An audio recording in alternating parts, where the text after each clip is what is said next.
I love it. That was a quick change. Oh, it's not a mask. I thought you had it on your face. I love it. Hey, Joe. Hey, Jay. Hey. And hey, everybody. Oh, go ahead. No, go ahead. Oh, no, I was just going to say, because we already have people joining us. I was like, wow. So thank you, everybody who's joined us so far. Welcome to Any Last Words. I'm your host, Joe. And tonight's guest is Satan Jay Gavit from the Corpsepaint Show. Love it. How are you doing right now? Joe, I'm doing great. It's good to see you. And so I wanted to tell you, I had a dream about you. Oh. Yeah, I had a dream. But, you know, it's one of those dreams where, you know, you wake up and it's just very wispy and it quickly goes away, you know? Okay. And, but I think that we were in a big truck driving down a freeway or down an empty road in the desert. And that's all I remember. Oh, you probably took me out there to kill me. I think it was a plot of a horror movie. Yeah. Yeah. It might be out in the middle of Texas somewhere, or one of those old abandoned little barns are with the silos and shit. No. It was. I'm sure it was Arizona. It was Arizona. Oh, I hate Arizona. It was a nightmare. That makes sense. So no, I would not kill you, Joe. It was a good dream. It just kind of went away very fast. You know? Oh, I gotcha. One of those ones where as soon as you wake up, like you were interested the moment you wake up, and you got to try to catch little pieces before it. Yeah. So dissipates. My friend tells me you should, do a dream journal, and then kind of analyze. So hey, I love your hair. It is like so cool. Thank you. I call it a hat. Every time I buy a new wig, I call them hats because you wear hats on your head in the fashion. So it's on my head in fashion right now. Do you love doing your show from home? And I miss Girls, Gore, and Gin. And so is this kind of like a temporary thing or? No, actually, I started working. Well, I mean, I had the idea last summer and I was kind of just like, it was, one of those things, like, it's just a crazy thought. It comes and goes. And then I started putting more thought into it around October. And then I was just like, yeah, you know what? I'm going to do this. I want to do something, different. And I enjoy doing what I do, being on Girls, Gore, and Gin. So I was like, why not do something else that, I like to do, which is everything horror and rock related. So yeah, it's awesome. And I subscribed to your YouTube channel today. Thank you. Appreciate it. So go to YouTube, Any Last Words, and hit subscribe. Thank you. I think that's crazy because you have to get 100 subscribers before you can keep the name as the channel. So I'm like, this is lame. This is nothing like Facebook or anything else where you just have the name and it's yours. Yeah. Oh, man. And sometimes they change the rules. It's, I don't know.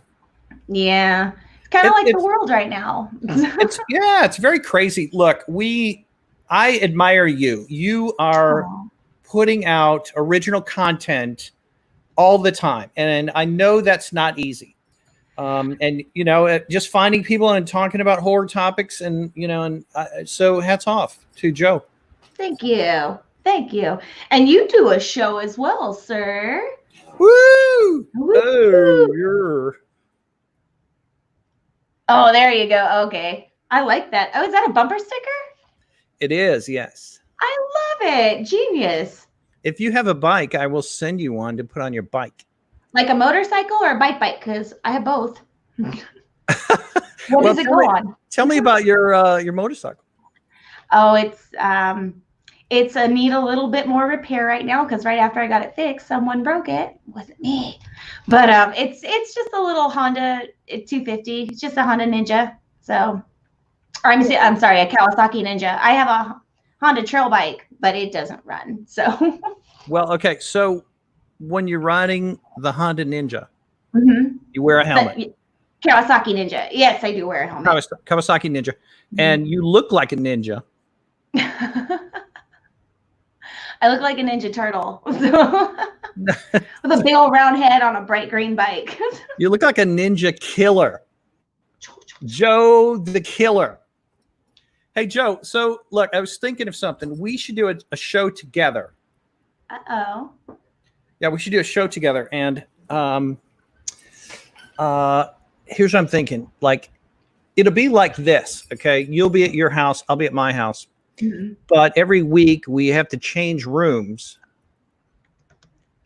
Okay? Like 1 week we'd have to like sit in the laundry room. And 1 week we sit in the shower, but with our clothes on. Right. And, get banned real quick. And I don't know. What do you think? We should, and then we'll talk about crime. Ooh. Or criminals who have fumbled on the job, like either stories or videos that we find about criminals who suck at being a criminal. That would be fun. I would love to do that. And we'll call it Joe and Jay Breaking the Law. We have to play that song, Breaking the Law, Breaking the Law. And so, so we want some suggestions on what the tagline should be. So maybe, I hope my friend Richard, and he loves your show too, is watching. I love Richard. I love that man. He is the shit. He is the shit. Richard Nettleton, hats off to you, brother. But Richard, we need like a tagline. It would be when criminals drop the ball. I don't know, or something like that. You know, something. He'll come up with something. He's good. Yeah. Okay, we got some comments already. I love it. Let's jump in right here. Tanya says, hi. Gucci says, liked and shared. Hello and thank you. Tanya says, those are the best criminals. I agree. The ones that get caught and do stupid shit. Because it's a double whammy. It's like, yeah, you got caught. Ha ha, how you got caught. Stupid ass. Yeah. Richard said, I would watch that. And then Jennifer said, I would totally watch it. And then Richard goes, shucks, blushes. Richard Nettleton is a fucking rock star. I love the man. And you know what, Joe? The reason that I know so much about your shows is because of Richard. Yeah. I mean, he's very good at springboarding information out on good horror shows. And so he is. He's a really cool guy. It was I met both of you guys at Texas Frightmare last year. And oh my God, I'd never been to Texas or Texas Frightmare before. I'd never been on a plane before either. And holy hell, I love the entire experience. I enjoyed meeting you guys. You guys are so much fun and you're so welcoming and nice on top of that. And I can't wait to do this shit again. Good. I'm ready to get the fuck out of here. Hey, we'll talk about Texas Frightmare, coming up. But you're in LA. You're in California. I am in California. I am about an hour and a half away from LA. And so, are some things opening up this Memorial Day weekend? There are. Our county, we were affected, but we didn't have very many deaths. I think our total deaths were maybe 25. So we didn't have it is, a loss is a lot, but in actual numbers in comparison to the rest of the world, we didn't really have a lot. So I think today and tomorrow, a few things are going to open. We're going into stage 2, and then Monday, a few other things are going to start opening. And I work in a bar, so I'm still non-essential right now. So I don't know if I'll go back to work during stage 2 or 8. All right. So bars are not opening where you are this weekend. No, but what has been going on that kind of, I don't want to say balance it out, but kind of helps with some places that have bars is that if a lot of places are pick up and take out, and you can pick up like a 64 ounce to go on tap drink or a wine or whatever and put it in your car with you and go home. And that's pretty much the only way you can have any kind of alcohol outside of your home right now is if you're getting food from a place that also has a bar in it. And mine does not. So, but I think that's kind of crazy and a little silly because to me that kind of promotes a little bit more of drinking and driving. You're getting your drink to go in the car. So it's like you're going to start, what if you got, I'm sorry. So that's just how it feels to me. Well, Joe, guess what? In 2 days here in Texas, bars are allowed to reopen. Nice. Now, so I think it's at 25% capacity. Now, here's my prediction, okay? Okay. That people are going to get way drunk and forget how to social distance. Of course, because we all lose boundaries and comprehension when we're drinking. Sometimes consciousness. Right. and you know how certain people want to avoid in normal times you might want to avoid the drunk at the bar. Well, now people are going to want to. I miss you so much. I miss you so much. This is so hard. I don't know what to do. And then someone is going to vomit, and people will slip, and then it'll be like social distancing gone awry. Oh Lord! Actually, they were saying I heard something. I don't know if it's quite true or not, but they were saying that some of the bars that have food, because we have restaurants that have bars, and we have bars that serve food. So the restaurants that have been able to stay open and they have a bar in it, they're giving their drinks out. So now the bars that actually have food in them, they're going to start allowing them, from what I hear, they're going to start allowing them to serve their food, like to go, a few sit in, not a lot. But they're going to be allowed to serve alcohol to people on the sidewalk or the street or in the parking lot. Like, take it, here you go. Enjoy your Michelada. Here you go. Enjoy your double Jack and Coke. Have a safe drive home. Hey, Timmy, how you doing today? Hadn't seen you since you were like 3 months old. Jeez Louise. Yeah. It's a very crazy time right now. And hey, this weekend there was a concert announced that's at a local drive-in theater. Mm-hmm. It'll be during the day. So during the day, the band will play, I guess, by the screen, and you just dance while you're in your car. That's going to look like some funny stuff back in the day at the drive-in, though. Until like everybody's all moshing in their car and the car's going like that. Okay, whatever, I guess. But I think that what this calls for is car manufacturers to make cars with reinforced ceilings. Everyone we should all have like a roll bar and then a firm top. What do you call the top of a car?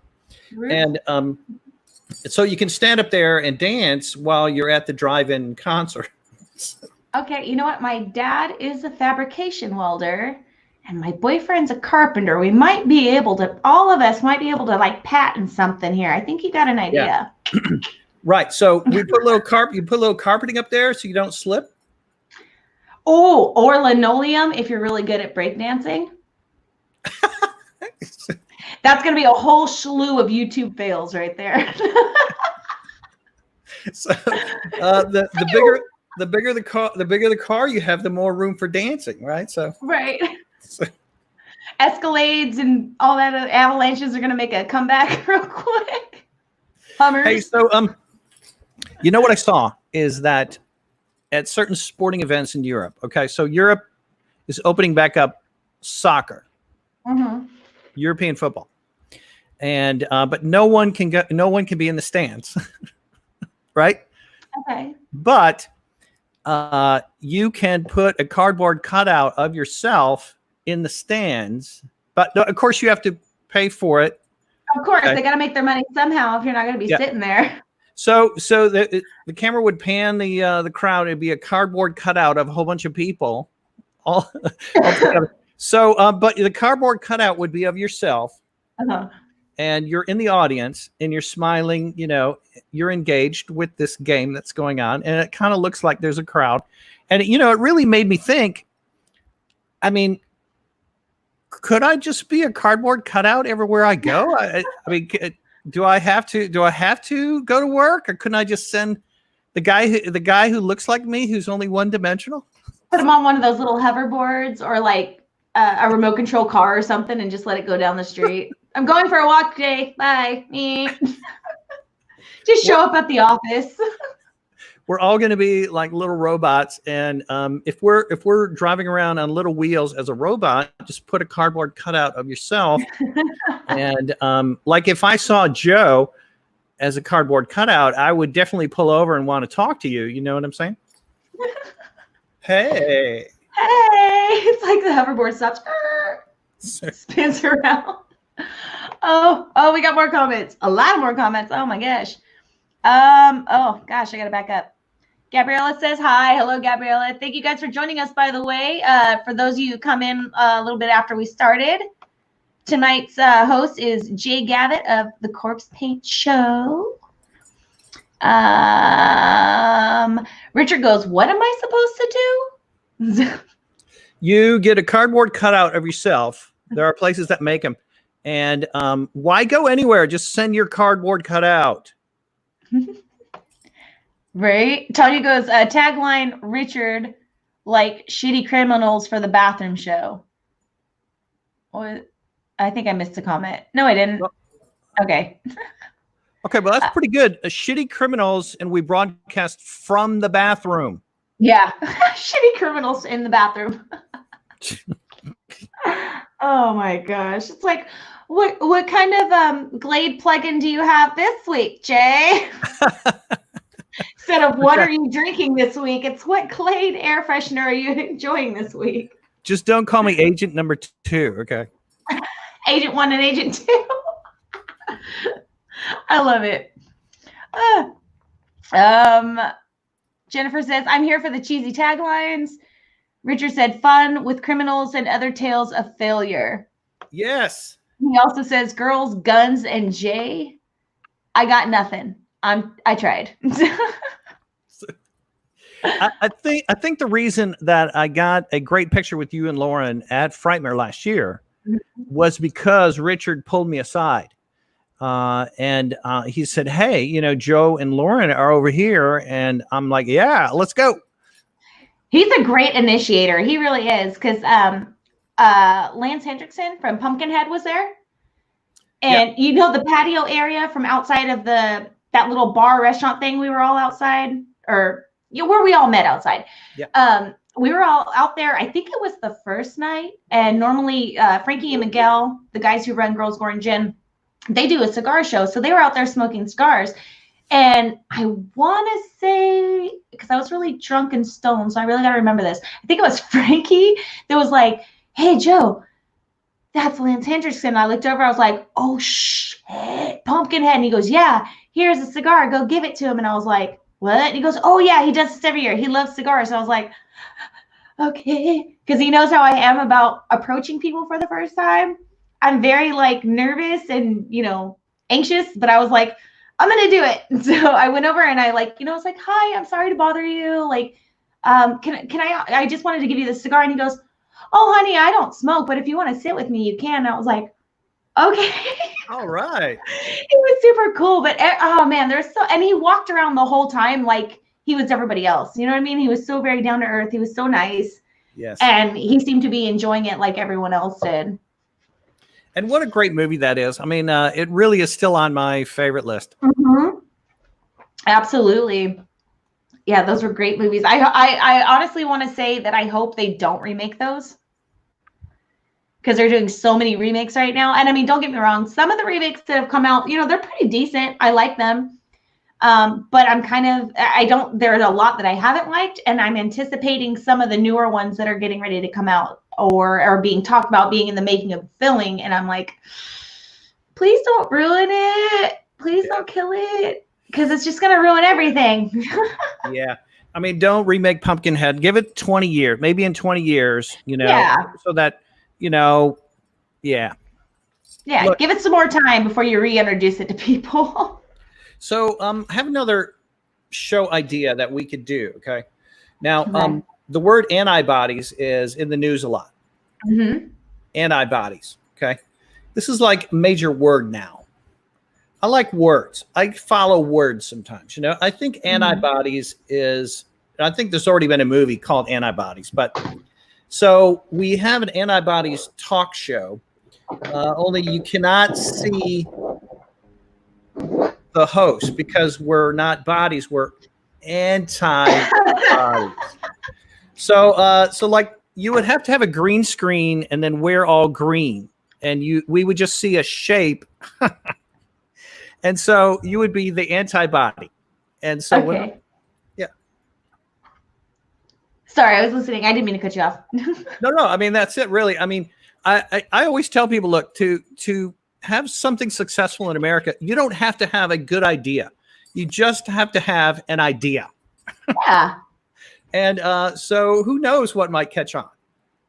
Exactly. Because sometimes the weirdest, craziest, most obnoxious shit catches on. Not to say that that is, but yeah, you've seen some shit. What is that dance on TikTok that everyone is doing? I mean, come on. I mean, certainly antibodies, we can offer more than a crazy dance. Yeah, exactly. We would offer ghost stories or I don't know, something like that, because we're not there. We're anti there. We're antibodies. The Antibody Show. I like that. I'm going to do my antibody workout now. Tom says, hey guys, and what movie are you all talking about? Well, we were kind of talking about Pumpkinhead a little bit, but now we're just talking about shows. Hey, well, we could definitely talk about movies, but I wanted to ask if you've seen Yele's Marble Runs. What is it called? Okay, so since we cannot go to any sporting events, this marble racing has really caught on in Europe. Oh, marbles! I thought you said Marvel.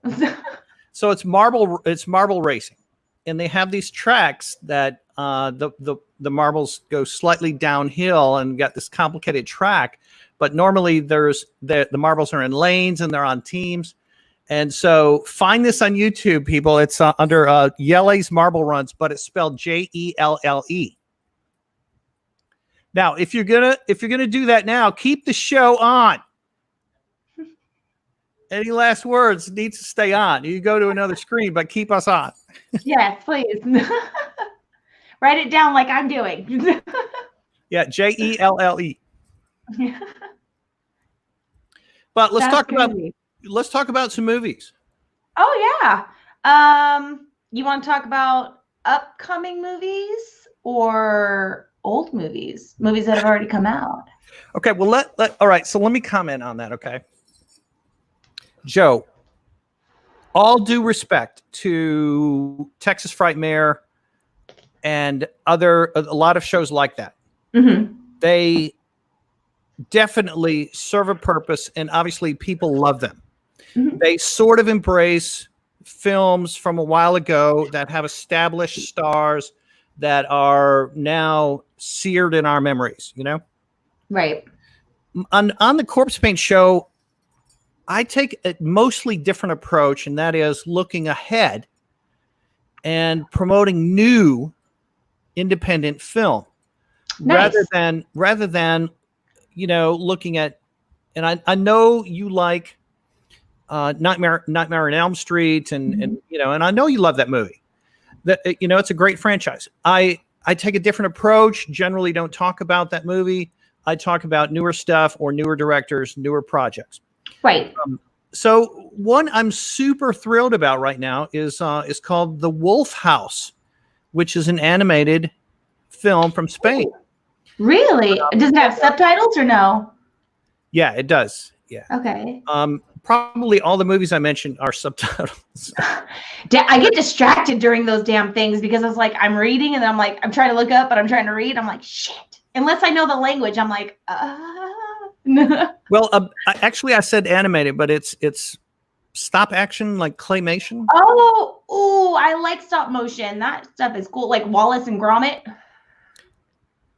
Yes. And so that's called The Wolf House. The Wolf House. Okay, I got that written down. Yeah, I'm gonna check that out. Cool. And a director I had on my show recently was Emir Scalagna. His movie is Holland Road Massacre, The Legend of Pigman. Ooh. Kind of an urban legend of a guy who wears a pig mask and kills wayward people on a stretch of highway in upper New York State. Oh, and you said it's based off an urban legend, or it loosely based off an urban legend? Yeah, loosely, yeah. Okay. But then, of course, The Torturer. The Torturer is a film by Little Spark Films, based here in Dallas, that will be released. Target date sometime later this year for The Torturer. It stars Paul T. Taylor and is written by Paul Kane. Nice. I'm going to check those out when they are available, or whichever ones are available right now. I will definitely check those out. I have like a long list of stuff I'm trying to catch up on right now, whether it's big film or independent film. I guess that's what quarantine's for. Hey, would this be a good time to show that picture I sent you? Absolutely. Let me go over to that real quick. Okay, let me know when you want me to pull it up. Okay, yeah, this is me dressed as Satan on the streets of Dallas with Necro Butcher from the band Mayhem. Now, this photo is a couple of years ago, and it was very cool to be able to talk to him from the band Mayhem, and he is the only original member in the band. Oh, and he wrote a book called The Death Archives, which now Necro Butcher came out and said that Lords of Chaos movie wasn't really accurate. I don't know. Or maybe he was just saying that they didn't want to be commercialized. The story of the band in the movie Lords of Chaos. But my understanding is since the movie has come out, the band has softened up a little bit, and now have kind of are okay with the film. And maybe that's because it kind of stayed underground. Okay. Tanya also says, Jay will not steer you wrong. He has saved me hours of searching for a movie. Woo! I definitely wrote down what he said, because I'm going to check that out. Okay, here's one more for you. Okay. It's called Beanpole. Beanpole. Okay, what's that one about? It's an art film. It is. Okay. This one is historic, and it is based on actual people and actual events. And it's about two female machine gunners who fought in the Battle of Stalingrad against Germans, and after the battle and after the war, tried to readjust back to society, knowing they were badasses, knowing they had killed scores of the enemy, and yet were asked to go back to kind of a subservient housewife role after serving their cause and their country to defend their city. Oh, wow. Okay. So it's not really a horror one. It's more, like you said, historical documentary type. It's semi-documentary. Well, not documentary, based on true story kind of deal. Okay. Yeah. So Beanpole is not a horror, but I think has a lot of graphic scenes. Okay. Okay, cool. I have not seen it yet. Okay. I can definitely appreciate some effects. Richard says, Jay put on his own fest a couple of times. It was pretty badass. That's where I saw Satanic Panic. Yeah, I remember, because you asked me to come down and I couldn't make it. You got to come to the next one. I for sure. I can definitely make it the next time. I promise. I was so sad. I was like, I almost cried. I was like, I can't go. My boyfriend's like, what's happening? What's wrong with you? Are you're broken? What's wrong? I'm like, you don't understand. I really wanted to go. Because it was cool. I was like, oh my God, I get to see like the screening of Satanic Panic. I get to be in Texas again. Get to see like people I've met already. It looks like it's so much fucking fun. It was the Black Christmas, wasn't it? Was that the same event, or did you do it twice? No, that was it. It's called Merry Christless.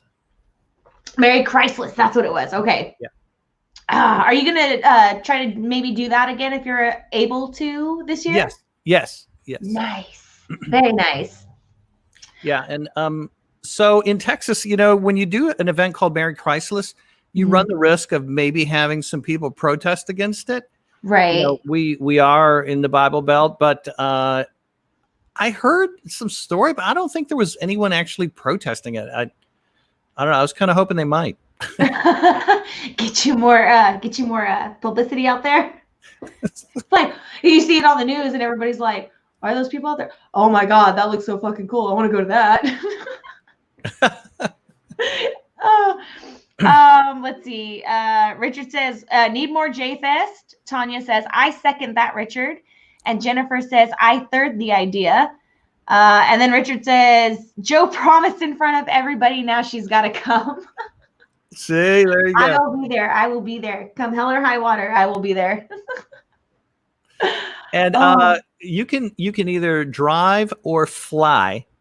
Mm-hmm. I will probably drive because I did it. I just came from last week. Yeah, last week I drove from here to Oklahoma to go visit family and came back, and we went through Texas, and I absolutely enjoyed the drive way more than I did the flight.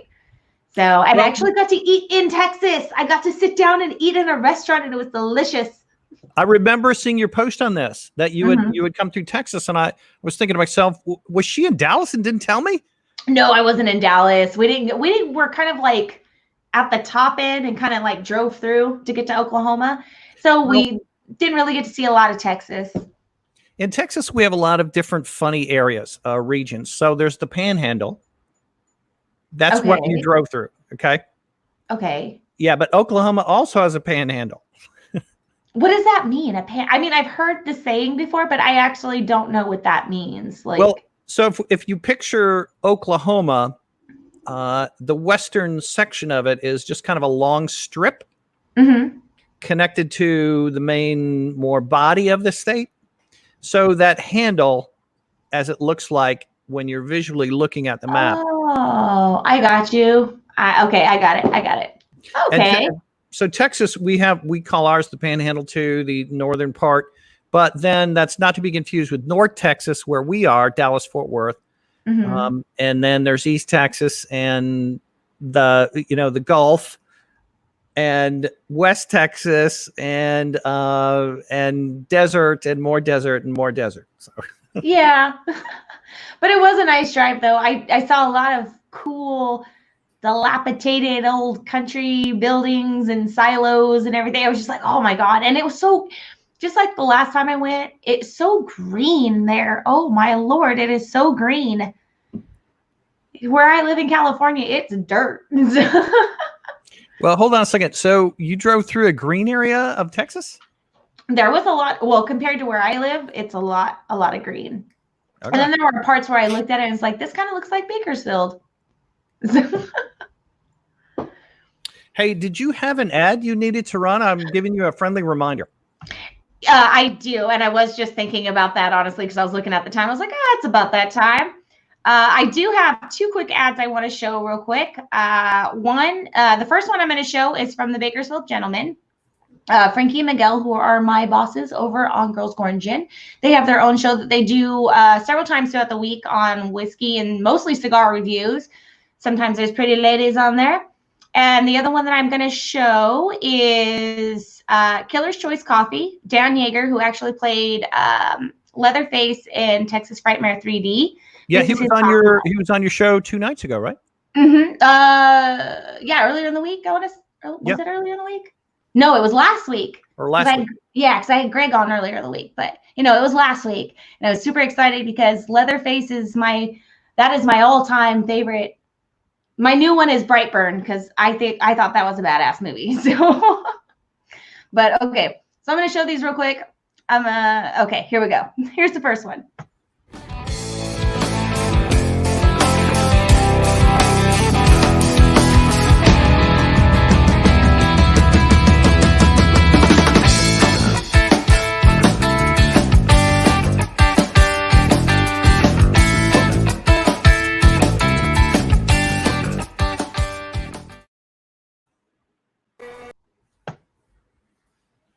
Here's the second one. Yeah, the coffee.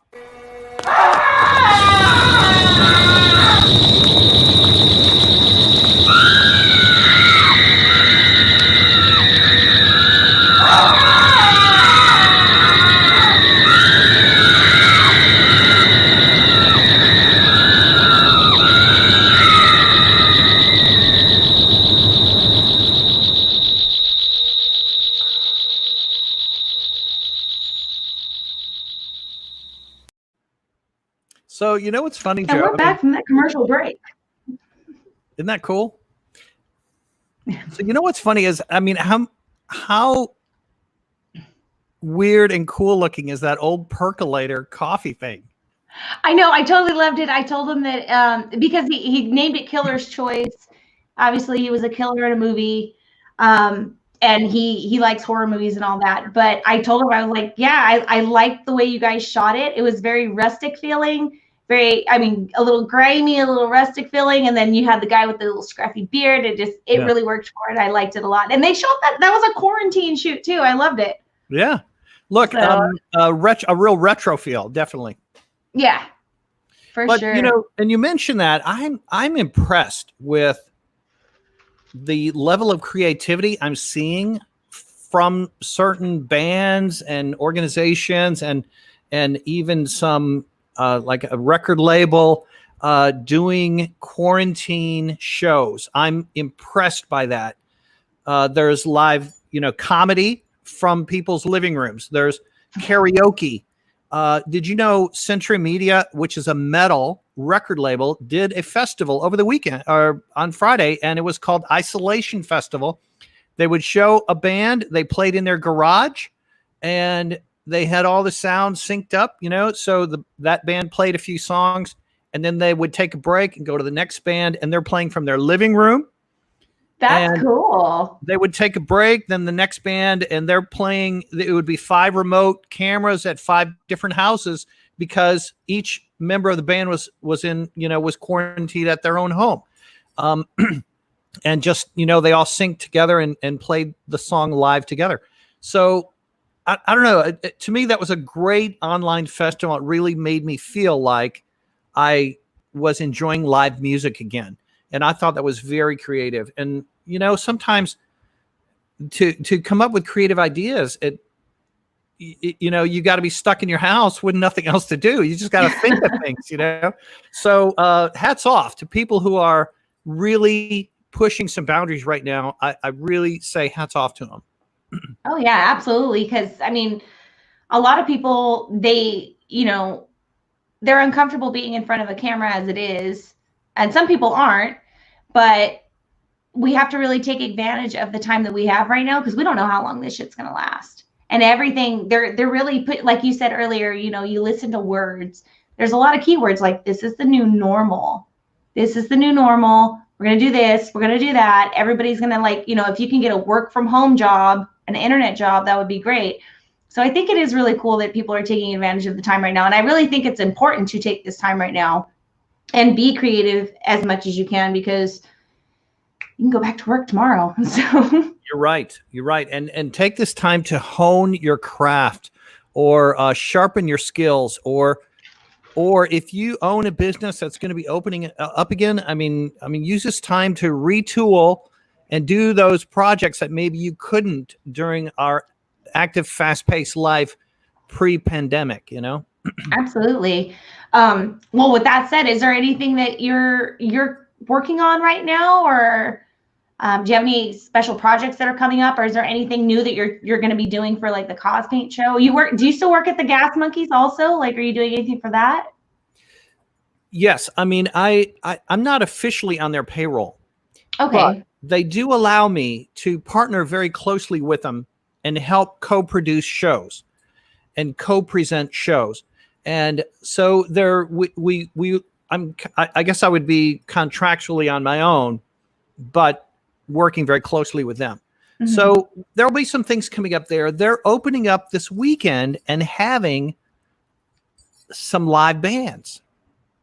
Nice. Now, okay, there's one Friday night, Saturday night, Sunday night. Now, I'm not sure if people are going to be allowed to be out there at the stage because there is an area inside the restaurant where you can watch.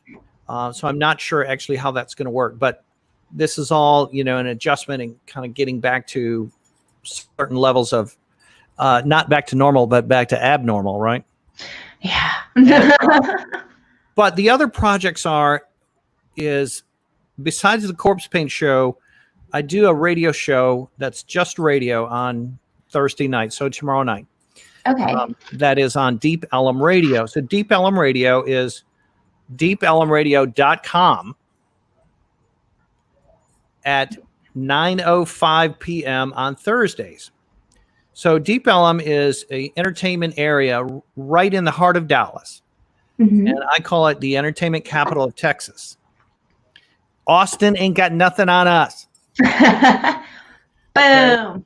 He's laying it out. This is Deep Ellum, Dallas, Texas. And so with that radio show, it's great fun. I have a lot of freedom. But it opened up something else for us, and that is connecting via video conference like this and then airing that as a talk segment. And I do that on Tuesday nights on the radio show. So it sounds like a radio show where everyone is in the radio studio, but really we're just connecting by, remote Zoom or StreamYard, Mm-hmm. And so that's real fun too. And really those are kind of like mini podcasts on Tuesday nights for an hour. So I'm like you. I like doing lots of shows and talking to interesting people, It is. It's fun. It's different. It's different from everyday normal life, I guess. Well, maybe not for me because I'm a bartender. So. Well, so what are some funny bartending stories that you can relay? So. I don't think any of them are funny. I think they're horrific. Without naming any names, all right. Has anyone gotten killed?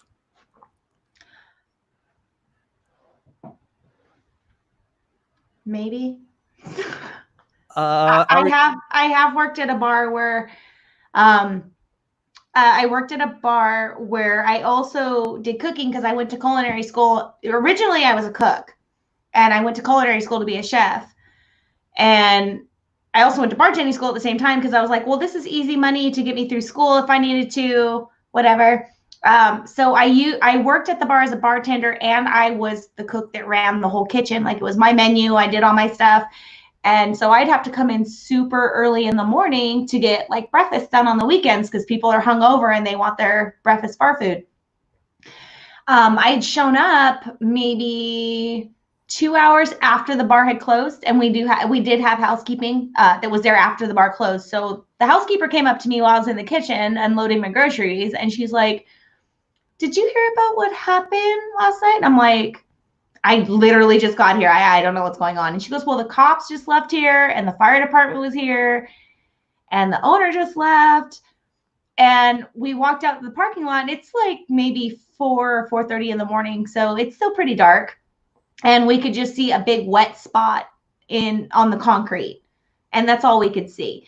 Because the fire department was out there like hosing off the parking lot, I guess, for some reason that we didn't know what was going on. And then when it was light outside, like maybe about 7:30, 8 o'clock, I was tending bar at that time. And the housekeeper ran up to me and she goes, "Let's go outside and see what happened. Let's go be nosy white people." And we're like, "Okay, cool." So we ran out there, and there are like brains in the parking lot still, and like blood. And I guess what had happened, it was a bad drug deal that went wrong in the parking lot, and this girl got her brains blown out in the parking lot. So yeah, that was the only murder I've had to deal with at work. I was just asking that tongue in cheek. Whoa. Oh, okay. I'm sorry. Well, no, totally fine. That's quite a story. Were you able to go back in and cook food after seeing all this on the cooking for the day? Like normally it was just like you cook and it's like hot setup, and you just kind of serve it and sell it out the window, like whoever was serving for me if I wasn't doing it. So I mean, I didn't have to. We both walked in, and I was like, "Oh," and she goes, "You want a shot?" I was like, "Fuck yes, I do." So just like, take a shot and just go on with our day. Oh my God. So yeah. That's the only time I've ever had to deal with that in a bar. You see some shit as a bartender. You see a lot of shit, and you got to keep your mouth shut a lot of times. Yeah, you got to keep your mouth shut. And do you watch how I don't know, guys slink on girls, or oh my God, like guys slink on girls trying to play guys. Oh, funny story. Speaking of the girls playing guys, my birthday last year, I worked. One of the other bartenders and I, we have the same birthday. So she worked the first half, I worked the second half of the day. And when the night girl came on, my boyfriend was going to come pick me up for my birthday and take me out to dinner and stuff. But he came in and he sat at a table behind me. And one of the girls that is very much known for, hey, chick bit butt. She went after your boyfriend. She ran straight up to him. And I kind of saw it out of the corner of my eye. And I was just quiet. I'm still like playing dice on the bar with everybody else. Like, I'm just going to ignore that happened. And then all of a sudden, she runs up to me. She taps me on the shoulder. She's like, Joe, that guy back there says he's your boyfriend. And I turned around and looked and I was like, oh, I don't fucking know that guy. Everybody in here says they're my boyfriend.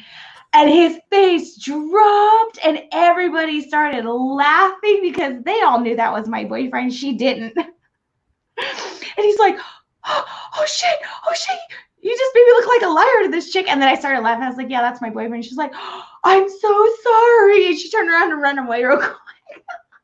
But she was straight, like, when she saw him, when she beeline, she just straight shoved her boobs right in his face and was like, hey, how you doing, buddy? I thought it was the funniest thing ever. I'm like, I don't know that guy. He's fucking weird. If a girl, this is so bar observation, okay, and bar philosophy. If a girl is into a guy, do they always lead with the boobs? No, not always. Not always. Some girls genuinely have a good conversation to offer somebody. You know what I mean? And that's what they're looking for too. And sometimes they're not even looking for anything when they come in. Just like guys, you know, sometimes they're just not coming in for anything at all. It's the end of the day. You know, they're stressed out, they're fucking tired, they've had a shit week or a shit day, and they just want to have a couple of beers and just let it out. And that's one of the things about being a bartender is, like, you know, you're a therapist, you're a friend, you could be a relative, you can help somebody move, or you know, you got to be the asshole to somebody sometimes and be, get the fuck out of here. Yeah. It's a lot of work. You got to be firm sometimes and kick them out if they deserve to be kicked out. Oh, yeah. And the thing about where I work, too, is I work in a very small bar. It's a very small, side of the town bar. You have your regulars been coming in there for years, sometimes decades. And you get to know a lot of them. And if they like you, they're very accepting of you. They have your back if something happens. They bring you stuff at Christmas or your birthday or Valentine's Day. And it's very nice and it's very sweet. But if they're not there, sometimes you get a shitty person. And like I said, I work in a little side of the town bar, and we don't have a bouncer. We don't have a bar back. We don't have a manager. You're literally the only person running the bar for your 8-hour shift. So if something happens, you have to be able to step in and de-escalate a situation and take control of an entire freaking crowd of people and be like, okay, this has to stop. You need to either calm your shit or get out, and you need to calm your shit or get out. And if that doesn't work, we don't talk about what happens when it doesn't work. So we'll just leave it at that. It gets handled, but we don't talk about how it works. So yeah, you have to have some de-escalation skills then. A little bit. I've taken some, what do they call it? Not anger management classes. That was a long time ago. Assertiveness training? Yeah, something like that. It's like, like management. It's like the situation management classes. Like if somebody's in an aggressive situation, you have to be able to learn how to do like certain holds and certain pressure points to make somebody without hurting somebody, killing somebody, or breaking something on somebody. You have to be able to like do it like a certain hold, and then you could take your finger and stick it in their ear to make them stop and all kinds of shit. So aggressive management behavior or something like that. Yeah. Oh, cool. Yeah. Some crap like that. Long time ago. I don't remember half the shit. So Richard says taser training. Oh, I have a taser too. Can't find a charger for it. You probably got to keep like a taser under the bar or something, right? Something. We got call switches, and then we have like an old bar stool that was like whittled into like a baseball bat. I'm just that person. Like I think of like, what's the closest thing in reach to me at all times? Yeah. Even if it's a great crowd, I'm just like, what's the closest thing I can reach if something goes down and somebody tries to grab across the bar at me? But it's good to have regulars who look out for you. Oh yeah, absolutely. I mean, not that they're, they're not going to put their life on the line for you, but they'll keep you from having to come behind the bar and de-escalate a situation. They'll de-escalate it for you. Like, or if somebody's treating you like crap, because that happens too, somebody will come in and their girlfriend broke up with them, and it was in a really shitty way. So now they don't like women. Well, most bartenders are female, and they want to have a drink, and you're a female, so they're going to try to take it out on you. And it's just like, oh, you done fucked up. But can I get you to come over here and help me, sir? Thank you. Appreciate it. Let me buy your next drink, by the way. So, and then I don't have to do shit. So, I don't know. Do you mind sharing like biggest tip you've ever gotten? Oh, biggest tip I've ever gotten. Oh my Lord. I got like $160 tip one time. It was from a group of girls. And, yeah, actually that was the second biggest tip I got, was like $160 from one girl. And she had brought a bunch of her girlfriends.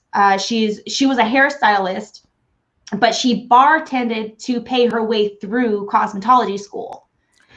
And so she's like, I understand what you have to go through. She's like, you put up with me and my 6 dumb girls friends all night long, and you're still having to work like 100 other people all night long and get your own ice and restock your own shit as you go. She's like, I understand. And she straight gave me 100. I was like, no, because I'm that way. I'm just like, this is my job. This is what I get paid to be here for anyway, every day. So it's like, but not that I don't appreciate the generosity, but it's at the same time, it's like, girl, I know how many drinks you had. Are you sure? And like, you may not like remember this in the morning and be like, where the fuck did my money go? Are you sure? But yeah, no, it was great. It was really nice. A lot of people are very nice and they're very generous, especially if you treat them well and with respect, and try to take care of them the best you can. Even if they're acting a fool and being obnoxious, you tell them like, hey man, I called you an Uber.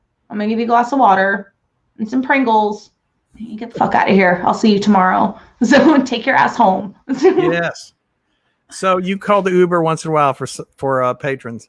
I have paid for many Ubers for many patrons because I care that they get home safely. Mm-hmm. Oh my gosh. Do you have you seen a lot of crazy stuff over there at the Gas Monkeys? Do people get kind of wild over there? Oh, we used to have, and hopefully it'll get back to it, wonderful extreme metal shows.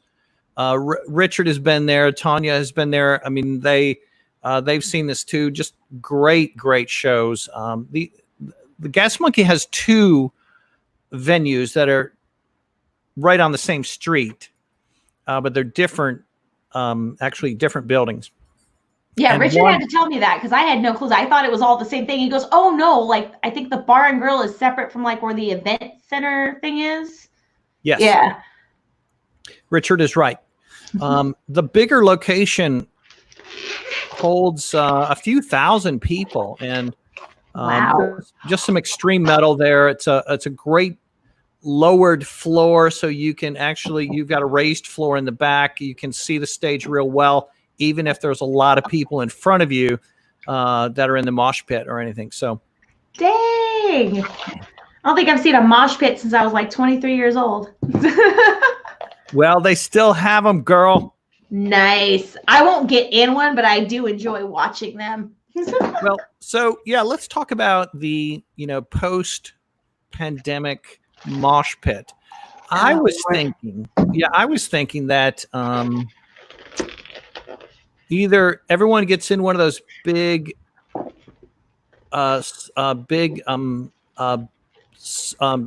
clear balls where you can roll bubble boy it. Yeah. Or you wear some sort of sumo wrestling suit or something, and that would be hilarious. It's like a social distance mosh pit. It's like we have this barrier between each other. Boof. Like fly backwards. Well, so I'm thinking also I sometimes DJ at various clubs or parties and stuff.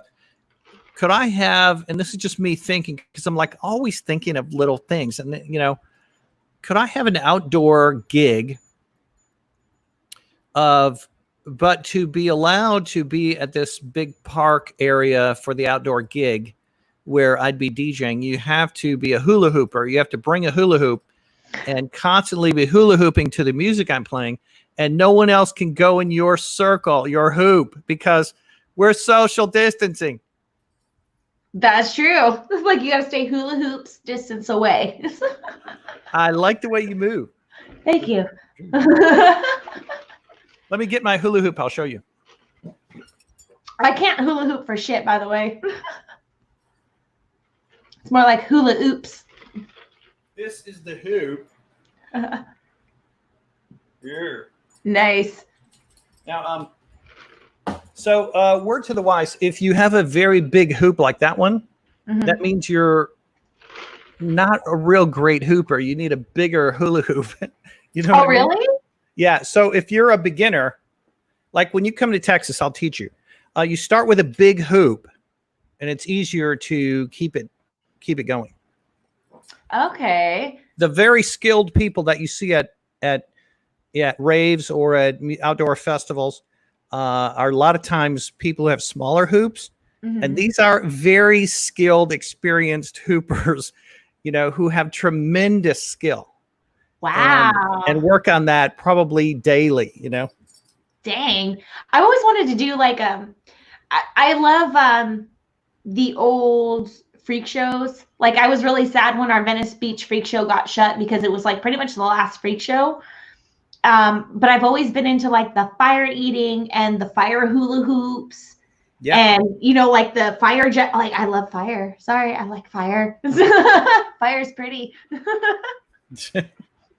But I've always wanted to do stuff like that. I tried learning to hula hoop, and I just like, how the fuck can I not hula hoop? Like, what the hell's wrong with me? No. I think it starts with the right hoop. Okay. And it should be a big one at first, and then just a lot of patience, See, I would have figured it would have been the opposite, like a bigger hoop for a more experienced person and a smaller hoop for somebody who wasn't very experienced, because you don't have to move your hips like as wide. You're just like real quick. But okay, I can kind of see that. Jennifer says, I would have preferred fries over the weed someone offered me at the attic show on the random. #airline workers woes. Well, see, she's talking about, that was one of the last live gigs at Gas Monkey, was the Addicts. Okay. And it was a fantastic punk show. Really good. Yes. Very cool.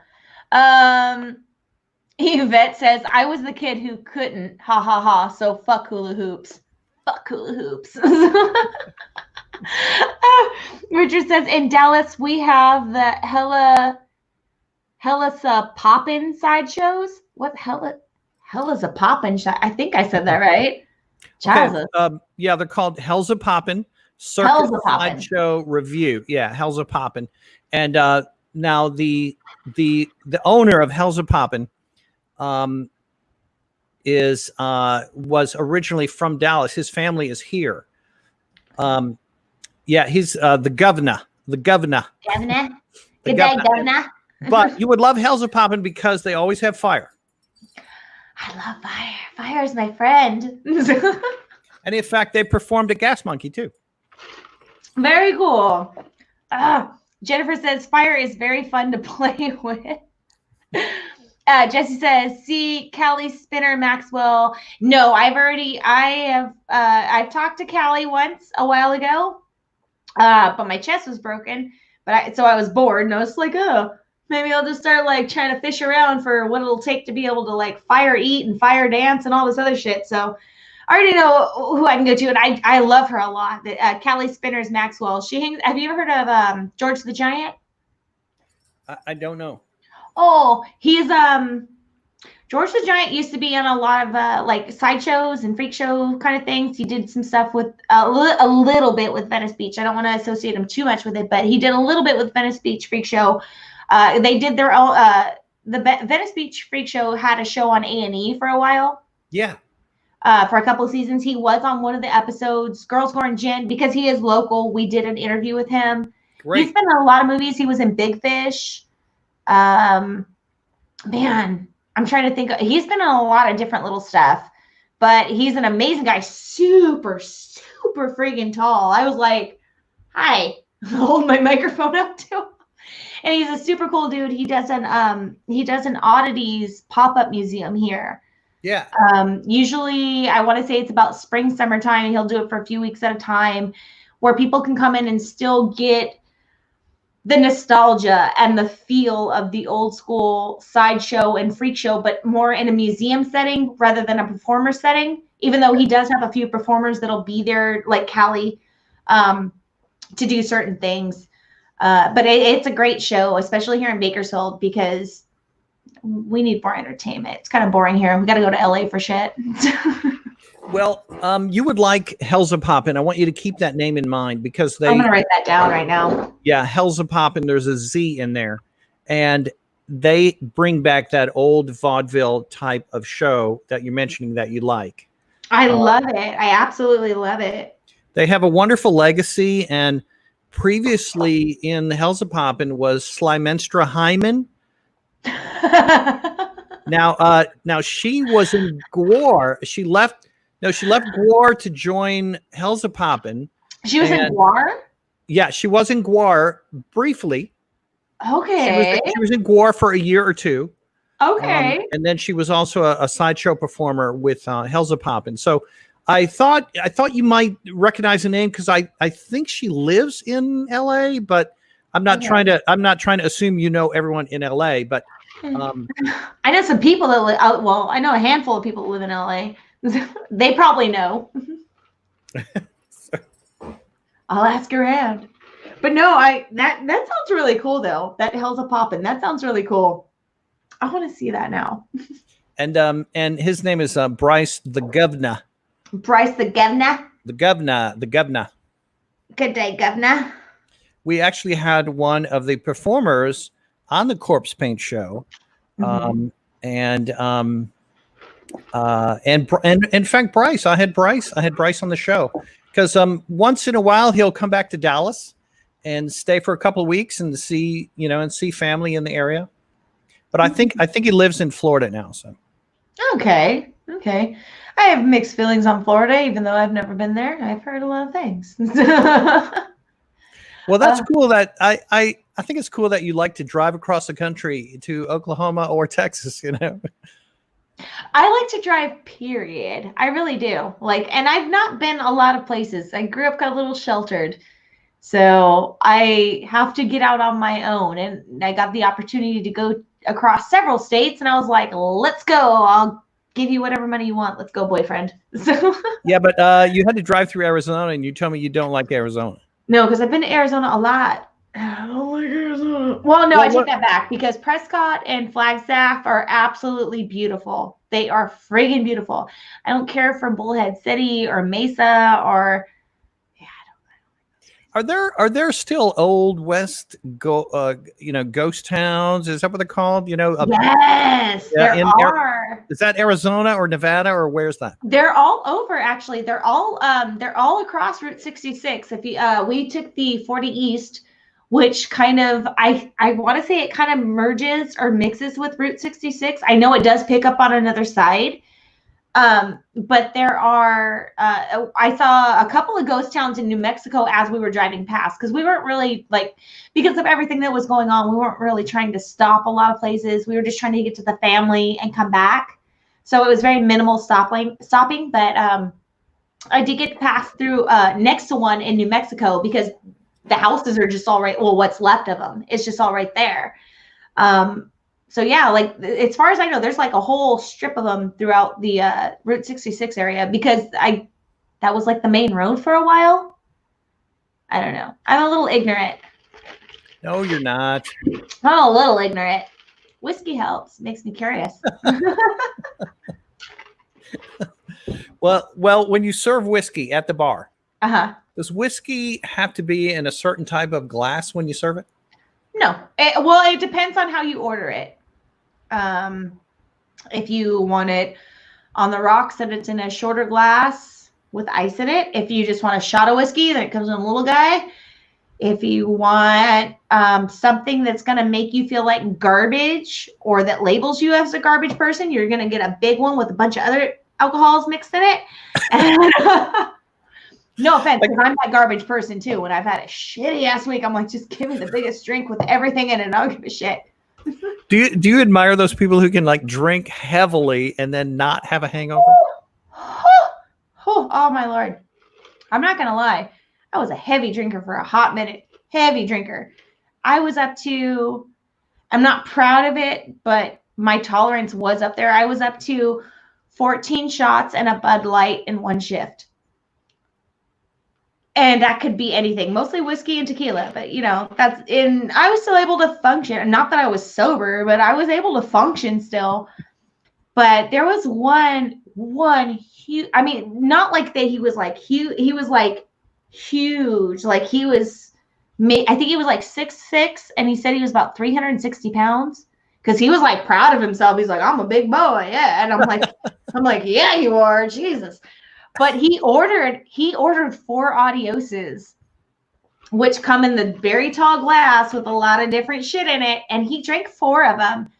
And after the 4th one, somebody came up and they noticed he had that many drink, and they're like, oh my God, man, like you're a fucking champ. And they pat him on the back and they're like, hey, Joe, like mix us up. Like, let's do shots, dude. Let's do shots now. If you can do that, let's do shots. I gave him 1 shot each. Dude went right after that shot. And I was like, I've never seen anybody drink 4 Adioses and then take a shot before. Because a single Adios is a lot of alcohol. That's several shots in one drink, and he had 4. Well, was he trying to show off for you, or is this like his? Do you think it was his normal routine? Maybe a little column A, a little column B, because he did seem to be handling it well, but at the same time, he was very, oh, I'm in this biker gang, and like fuck the police, and I can outdrink anybody in this bar. And I'm like, honey, we have not officially met. Hi, I'm Joe. How are you? And did he arrive at the bar on his bike? He did. He was one of the customers I paid for an Uber. So because I was like, honey, you cannot go home, honey. Yeah. I'm so sorry. I can't let you leave. I can't let you leave. And then this is the thing. You have to be careful sometimes too, is because you are, in a sense, legally responsible for people. You can get in trouble if you're the last bar that person was at and they go out and they hit somebody and kill them or whatever. They can say, oh, well, I just came from this place. Oh, well, you overserved that person, so now you're in trouble. Yeah. And now the bar that you work at is in trouble because they allow you to do that. Yeah. Even though they have nothing to do with it because they're not there. But there's a lot of times where, I'll be like, dude, look, a bird, and then grab their keys real quick. Or, I'll enlist a customer. Hey, girl, come help me get these keys from this guy right here. I'll buy your next beer. Don't even trip on it. I got you. Like, just make him look over in that direction, or just talk to him so I can get his keys. And it's not to be malicious. It's really not. It's just like, hey, I got your keys. You ain't going nowhere, motherfucker. You want to try to get them? Come get them. I implore you to come get them right now, because you're not going to get them. And then usually I've called somebody before I take the keys, and then get the keys and be like, your Uber's going to be here in like 3 minutes, dude. Where do you need to go? So, and then when you walk out the door, as soon as I see you get in that Uber, I will hand the Uber driver your keys, and then the Uber driver will give them to you. So, or you can come back tomorrow and get them. That's fine too. We're open every day. Yes, very good. Well, okay. So you enlist the help of another girl. And so we need a name for this other girl. Would it be a wing woman or a drunk ass person helper? I don't know. No. Let's solicit help from viewers. Okay. So what would you call that? Yeah, we need some help. Richard is always good at these things, and Jennifer and Tanya and Gabby and everyone. So instead of a wing woman, it'd be sort of like a Valkyrie, like a Valkyrie. Yeah. Yes. Let's see. Oh, damn, we got a lot more comments. Jeez Louise. I was looking and talking at you. I didn't even say this. I'll backtrack a little bit. Richard says, Pyro Joe. Joe is the bartender that knows everybody. And that was from Richard. Yvette says she also knows a flamethrower. I'm going to assume that's Kelly. And Yvette also says, I hate driving. Jennifer says, Florida is an okay state. I would know. I'm from Florida originally. Okay. Richard says, I want a pint of whiskey. Me too. Yvette, you lucky ducky. She goes, I don't get hangovers. Do you even drink? Do you even drink then? How are you not? If you're not really drinking unless you get a hangover, that don't count. Tanya says, define heavy. LOL. No hangovers here either. Wow. You know what I found does not give you hangovers, and I go a little on them because how much flack people get for it. Oh, not that people get it for it, but the brand itself is those White Claws or the seltzer alcoholic drinks that are like the White Claws, like Budweiser has some. They're actually pretty tasty because I do enjoy seltzer water or diet water or whatever. But if I drink a bunch of those, I don't get a hangover the next day. Like I am golden the next day. I think maybe it's because there's water mixed with it, and I'm horrible about drinking water. So maybe that helps. If anybody else has had the same situation, please let me know. Maybe I'm a freak. I don't know. You need to stay hydrated, girl. I know the wrinkles are setting in hard. No. Hey, No. All right. So look, so we were talking about possible wing woman, but they would be called the Uber girl helper or something. Uber girl helper. It wouldn't be like Flo for progressive. It would be like, what would we call her? Call her a Janet. Let's get a Janet. Yeah. Get a Janet Red. Yeah. Or a Betty. Know. How about or a Betty? A Betty. I like that name, Betty. Betty and Pearl are nice names. Richard says the bar needs its own ride service. It would generate more money. You know what? That's a great idea. Yes, it is. That is a great idea. If you just had somebody sitting in the bar that was on call, totally sober, had no interest in alcohol. Hey, let me walk out and smoke my cigarettes or whatever. Give me a Coke and a bag of pork rinds, and they just get paid like $10 just to take somebody's. Yeah, that's a great idea. Yeah. I love that. But they would have to get free Cokes and seltzer water all night. Oh, absolutely. Yeah. Oh no, that's how it is. Like with the DJs and stuff and the karaoke guys that come in, it's like, here's your drink, here's your shot. Let me know if you need a snack or a water or soda or whatever the fuck you want. I got you because you're helping me keep people in here tonight. So I'm gonna help you out. If someone is singing karaoke in your bar, can they stand on the bar while singing? No. And I've had a couple people sit there and offer to pay me money to get up on it. But wait. So did they want you to get on the bar? Yeah, they wanted me. They're like, oh, let's do this song. And you get up there and you do like the little coyote ugly shit. And I'm like, you can't stand on this bar. You have to like crouch because we have a high ceiling, but it cuts down and then the lights come down and then there's the bar. So it's like if I got up there, I'd have to hunch over and be like, da, da, da, da, da, da. It's like that I would hit my head or fall off or something. But do you wear your cowboy boots to work sometimes? I don't. I wear sneakers or sandals. Okay. Preferably sandals because I have to stand on my feet for a long time. So if one of us who know you were to show up at your bar, would we recognize you or do you look totally different?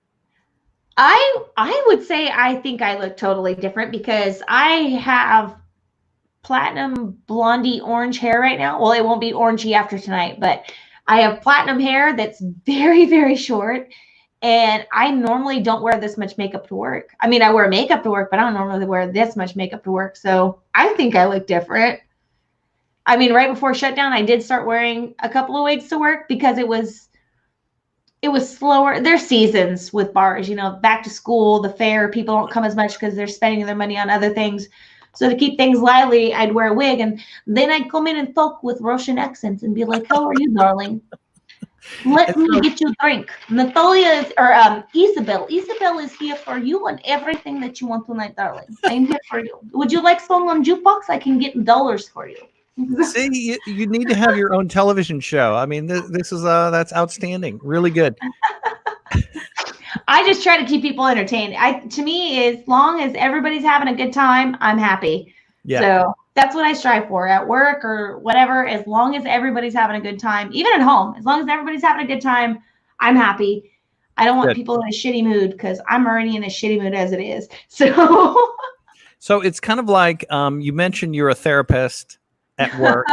So you also are, you know, an impressionist and a comedian and a security guard and a mama bear who looks out for drunk people. Sometimes I drive them home too. I mean, I have to trust you. I have to know you. I don't take just anybody home, but there are some people then the night they're like schnockered as fuck.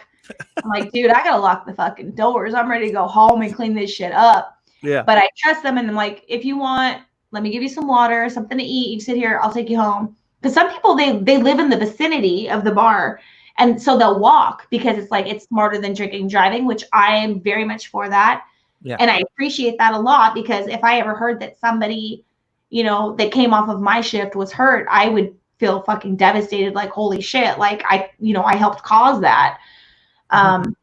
But there are a lot of times where, you know, even it's like, dude, you can't even walk home, dude. It's like 2 a.m. No, I'm not letting you walk home. It's raining or it's cold or there's creepos out there on the side of town. Let me drive you home. It's okay. I'll drive you home. Yeah. You know, in England, a lot of cities, communities, neighborhoods are set up to where the pub is kind of the center of you know, that area, and it's the area is designed for all the homes on these streets to be able to walk to it and walk home. We don't design cities in any fashion near that in America. No, just around freeways. Yes, and you know, one good in the bad of this pandemic is that there's less carbon emission. You know, Right. so less pollution and less driving. But I don't know. I think we need to rethink everything. And if you have a neighborhood pub, what's wrong with that? If you can walk to it and walk home. Absolutely. I do. I definitely implore that. I mean, sometimes people have too much to where it's really not even safe for you to walk home. And I don't normally encourage people to drink that much, but sometimes you'll get a certain person in that you don't know their tolerance. And so you're just kind of playing a weighing game like, do I serve you another one or do I not? I don't know what your tolerance is. And then there's some people, you know what their tolerance is, but they come in from someplace else and you don't know it because they've only had 1 or 2, like maybe 10 minutes before they came in and didn't tell you, hey, I was drinking at this other place. And then you're giving them their normal. And then all of a sudden they're like melting. And it's like, what the? Yep. Did I break you? What happened? I'm sorry. And like you said, the last place they had a drink at is the one with potential liability. Right, exactly. So if you come from someplace, and for all of the rest of you who do go to bars, when you go back, think about this.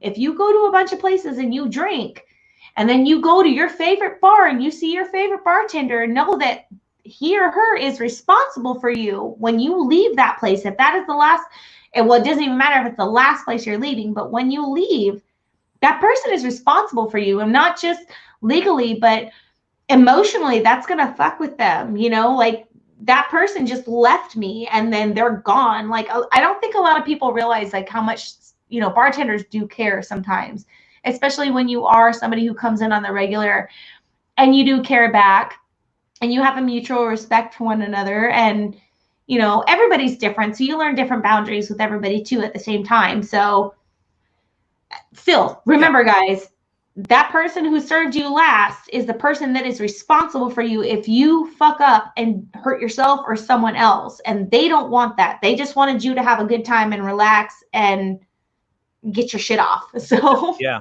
very good point. Very good point. I think that when bars open up here, like I said, it's going to be in just 2 days. My prediction, and I'll probably be wrong, but I'm just going to throw it out there, is I don't know, people are going to get way too drunk and there are going to be problems. And frankly, I heard on the news about certain countries reopening up, but they have a requirement that you have to eat food for every 2 beers or something like that. So you have to have a combination of food and food. Yeah. And food and beer. And they're not just going to serve you alcohol, you know? So I don't know. I think the assumption is that maybe tolerances have changed and people are going to get too drunk too fast when things open up. I don't know. I mean, I'm still drinking. This is not whiskey on there, but it is. It's a lie. It's a straight fucking lie. Oh boy. Okay. I ran out of Jameson, but no, some of my coworkers and we do keep in touch, and we sit there and go, oh my God, can you imagine when it opens up? Like, how many people are going to flood? As many people that can possibly get in are going to flood, because they have, when you're a bartender, you literally see the same people every single day, with extra, random people that come in and out. But you do have your set people who are in there literally 7 days a week, whether it's for an hour or 4 hours or 5 hours or 8 hours. Like, not that they're drinking the whole 8 hours, sometimes people sit there and they sober up because they're trying to go home, and then somebody cuts them up and they're like, oh, I'll stay and have another one. Let me have another one. I'm good now. Let me have another one. But yeah, like, there are people that are there like all the time, and they miss it. They miss it so much, and they miss us and the environment. And because a lot of people do it for, being social with one another, because I have a lot of guys that are farmers. They're single. They own ranches and farms, and, they deal with their farm, from 1 a.m. till like 8 or 9 a.m. And as soon as they get off, that's their end of the day. So they want to come have that beer. They'll be in there as soon as the bar opens, and they'll come and hang out for a while, and then they turn around and go home. And then you see them the next day and the next day and the next day. And it's just, and they've been there for like 20 years. So those people will be there when you come back, and they're going to be there full fucking force. And then they're going to go, I'm going to buy this person and this person and this person and this person and this person a drink. And then it's just going to be a big ass game of drink tag. It's going to be insane. I can already see this. It's going to be drink tag. Let me buy you a drink. Let me buy you a drink. I won't be able to be at your bar when you reopen, but I can send a cardboard cutout of myself. I would put it behind the bar too. Yeah. No, put me at a stool at the bar. Yeah. I would do it. Yeah. And yeah, that'll be me. I'm just going to send that everywhere. I cannot attend your event. I'm sorry, but I'm sending my cardboard version of me. I love it. I would so put it in there too, and take a photo of it and have people take photos with it. Oh my gosh. That'd be great. Everybody drinks Liquid Death. That'd be great. Liquid Death. So you noticed my Liquid Death? You gave me a can when we were in Texas. I still have it. Oh, good. All right, good. I didn't drink it. You know that band, the Bomb Pops? No, I know the Horror Pops. I don't know the Bomb Pops. Yeah, kind of similar. Bomb Pops are a punk band. I think they're all female, and they're in LA. Mm-hmm. So they are one of the Liquid Death sponsored punk bands. Ah, okay. Bomb Pops. I thought Joe Manganiello was one of the sponsors for the Liquid Death, and I was like, ooh la la. It's like, I need me some Liquid Death right now. It's getting hot in here. I need some hydration. You need to stay hydrated, girl.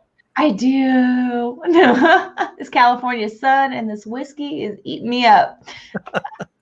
Oh, Jennifer says, I feel like this cardboard cutout shenanigans needs to happen. It does. It does. Yes. Let's go ahead. First off, if there's a sporting event, even if it's NASCAR or baseball or whatever, there will be a whole bunch of people in the stands, or it'll look like it, and you'll be represented there because it's an image of you. I heard that. Oh my God. I know I'm going to get this wrong. I want to say it was like China or Japan or something like that. They just opened like some games, and they put a bunch of those fucking sex dolls out there in the stands to make it look like there was people there. Yeah. I was like, okay, that works. That's fine. Let's be clear on something. We don't necessarily need another partner for a sex life, because that's the way the sex industry is going. There's, we started with sex toys. They've been around forever, which is a substitution for your partner. And, right. and now there's, life-size robots, etc.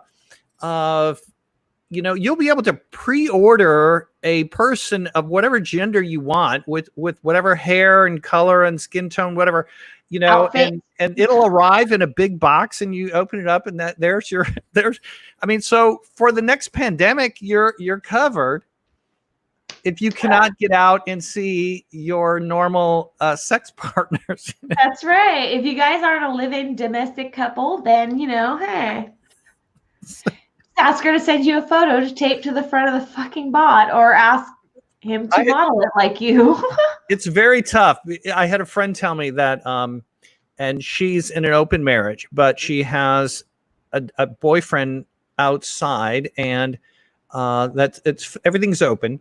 But that boyfriend's girlfriend didn't want her to come over and see him because of risk or something, when normally during normal times it's perfectly fine, so I don't know, it's tough on people, I guess.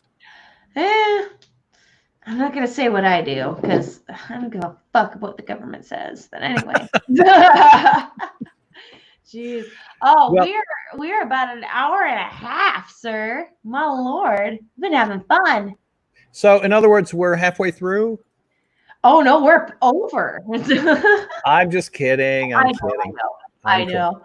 Hey, well, Joe, thank you very much for having me. I really, really like Any Last Words and Girls Scoring Gin.